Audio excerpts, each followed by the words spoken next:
যে বিয়াটো আমি সাধাৰণভাৱে আধুনিকতাৰ ধামখুমীয়াৰ মাজত চব আধুনিকতা কৰি গৈ আছোঁ। গতিকে মই মনত ভাবিলোঁ মাজুলী এখন পবিত্ৰ স্থান, অসমৰ পবিত্ৰ স্থানত যদি ছোৱালীজনীক মই বিয়া দিব পাৰোঁ, ল'ৰা ঘৰ লখিমপুৰ, কিন্তু হ'লেও মই ছোৱালীজনীক যদি মাজুলীৰ দৰে পবিত্ৰ স্থানত বিয়া দিব পাৰোঁ মোৰ ভাল লাগিব।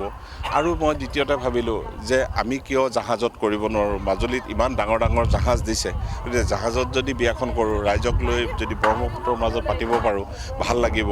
আৰু এনে সুন্দৰ এটা পৰিৱেশত মই সেইকাৰণে এই পৰিকল্পনাটো কৰিলোঁ যে থলুৱাভাৱে, থলুৱা নীতি নিয়মে, পুৰণা ৰীতি নীতি, যেনে কালি গধূলি গাঠিয়ন পৰ্ব হৈ গৈছে, গাঠিয়ন আজিকালি ৰাইজে নপতা হ'ল, আৰু পাত পটুৱাৰে ৰাইজক খুৱাই বুৱাই যদি আমি মাজুলীৰ দৰে পবিত্ৰ স্থানখনক আমি ৰাইজৰ আগত আৰু অকণমান আগলৈকে নি চিনাকি কৰি দিব পাৰোঁ, নিজৰ ভাল লাগিব। আৰু মই নিমন্ত্ৰণৰ ক্ষেত্ৰতো তেনেকুৱাই কৰিছোঁ যে মই সকলো কলপাতেৰে পিঠা পনা বান্ধি ৰাইজক নিমন্ত্ৰণ কৰিছোঁ যে কোনোবা এজন আহিব নোৱাৰিলেও যাতে ঘৰতে ছোৱালীজনী বিয়াৰ নামত চাহ একাপ খাব পাৰে, সেইটো এটা মোৰ মনৰ ভাৱ।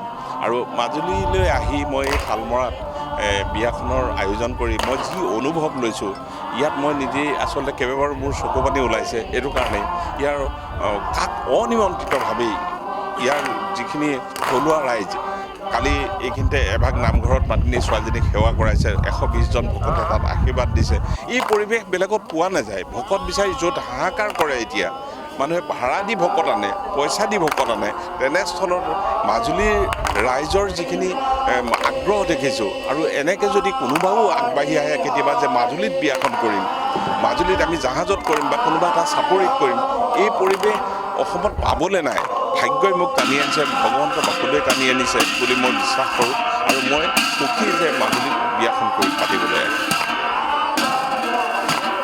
নদী পৰ্যটন ক্ষেত্ৰত আগবাঢ়িবই, কিয়নো আজিলৈকে অসমত মই শুনা IWDৰ পৰা যেতিয়া মই অনুমতি বিচাৰিছিলোঁ তেতিয়া তেখেতলোকৰ পৰা জানিছিলোঁ যে অসমত এনেকুৱা ৰেকৰ্ড নাই যে জাহাজত বিয়া হ'ব। পৰ্যটন ক্ষেত্ৰ, মাজুলী এনেও পৰ্যটন ক্ষেত্ৰ, আৰু মাজুলী এই জাহাজৰ, পানী জাহাজৰ ওপৰত বিয়া কৰা, এইটো এটা পৰ্যটনৰ কাৰণে আগবাঢ়ি যোৱা এটা সুযোগ। ৰাইজে দেখিব যে এনেকৈও আমি কৰিব পাৰোঁ। আৰু এই পৰিৱেশ যোনে যিমান চহৰত যিমান যেনেকুৱা ধৰণেই নকৰক, এই পৰিৱেশ নাপাব বুলি মই বিশ্বাস কৰোঁ। আৰু ৰাইজেও একেমুখে সেইটোৱে কথা কৈ আছে, আপোনালোকে সুধি চালে গম পাব। অসমৰ বাহিৰত কথাই নাহে। মই ক'লোঁ অন্য ঠাইৰ মই অভিজ্ঞতা লোৱা নাই, মানে নদীৰ কাষত কেনেকুৱা হ'ব, ব্ৰহ্মপুত্ৰৰ কাষত মাজুলীৰ দৰে গোটেই ৰাইজে আদৰি লোৱা, মাজুলীবাসীয়ে আদৰি লোৱা এই যিটো কনচেপ্ট, এইটো অন্য ঠাইত নাপায়। গতিকে সকলো আহিব পাৰে। মই এইটো ক'ব খোজা নাই যে মাজুলীলৈ আহক, বিয়া পাতক। মোৰ ভাল লাগিছে, দহে ভাল পাইছে, আৰু মই আশা কৰোঁ যোনে যিমান আহে সকলোৱে সুখ পাব ইয়াত। এই সুখ সকলোৱে লওক, সেইটোৱে আশা কৰিম। ধন্যবাদ।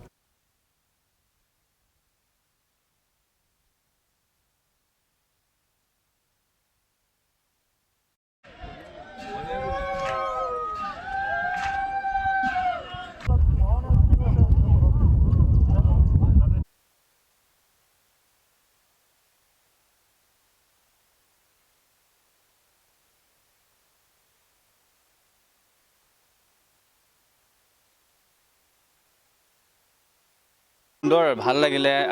সঁচাকৈ এইটো অসমতে প্ৰথমবাৰৰ কাৰণে এনেকুৱা ধৰণৰ হৈছে ৰৌপেক্সত, আৰু আপোনালোকে সামগ্ৰিক পৰিৱেশটো দেখিছে, খুব সুন্দৰ এটা পৰিৱেশ। আৰু এনেদৰে যদি এই পৰিৱেশটো অব্যাহত থাকে তেনেহ'লে মানুহেও এটা নতুনত্ব পাব, আৰু নদী পৰ্যটনৰ ক্ষেত্ৰত এটা নতুন গতি ল'ব। খুব সুন্দৰ, ভাল লাগিল।